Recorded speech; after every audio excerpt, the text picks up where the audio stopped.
मनुष्य को जीना है तो कैसे जीना उसको स्वयं के ऊपर निर्भर है।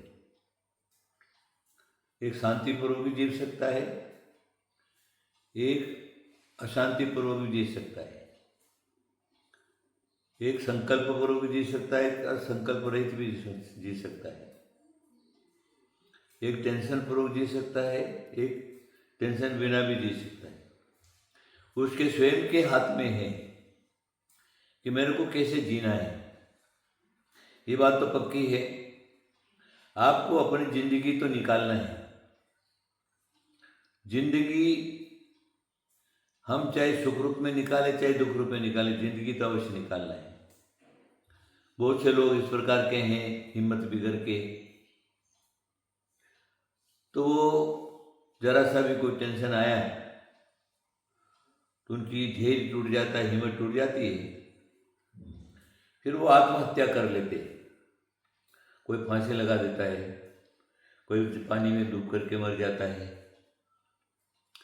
कोई अपने पर मिट्टी का तेल डाल करके आग लगा लेता है, कोई जहर खा लेता है। इस प्रकार करते हैं लोग, लेकिन उससे तो कुछ नहीं ना। ये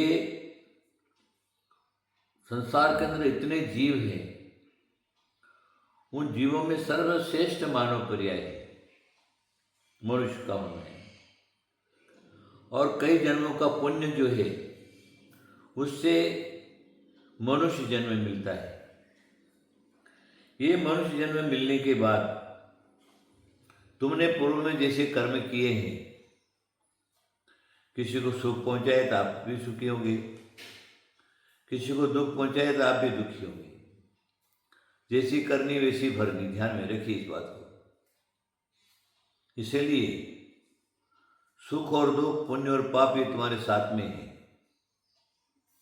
अब जब हमने सुख को हमने भोगा है तो दुख को दूसरा क्यों भोगेगा? आपको ही भोगना है, क्योंकि आपने किया हुआ है ना।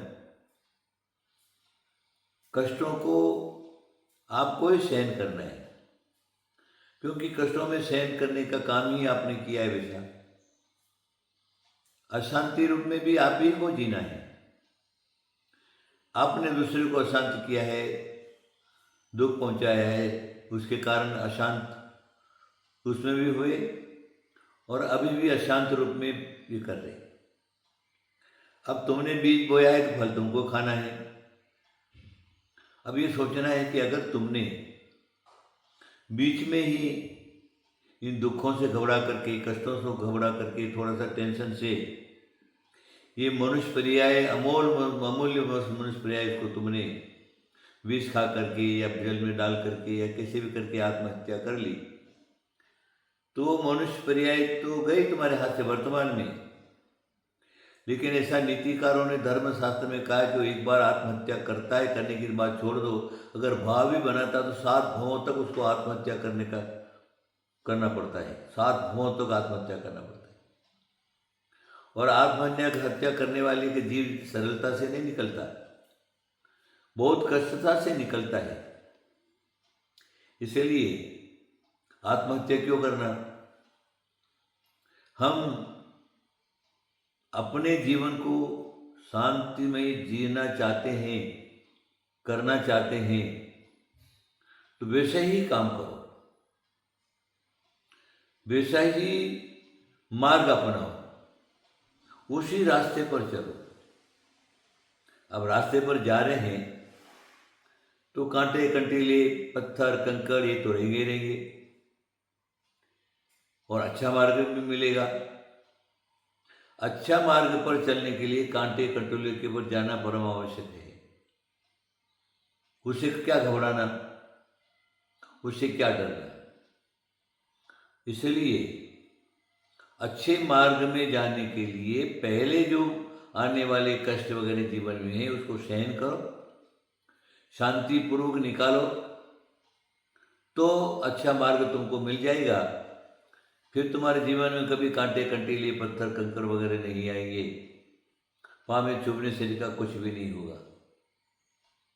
इसलिए शांतिमय जीना है तो हमको अपना मन को शांत करना पड़ेगा। अगर मन शांत है, मन में शांति है, तो सब जगह शांति है। और मन में टेंशन है, आकुलता से सहित है तुम्हारा मन, तो कहीं पर भी चले जाओ, कहीं पर भी बैठो, कितना सुख के मार्ग में भी जाकर के बैठ जाओ, अनेक लोगों के बीच में भी जाकर के बैठ जाओ, तो भी तुम्हारे मन की जो उथल पुथल है वो तो रहेगी और वो चलती ही रहेगी। और मेन तो मन की उथल पुथल ही है। अगर तुमने उसको सही रूप से नहीं निकाला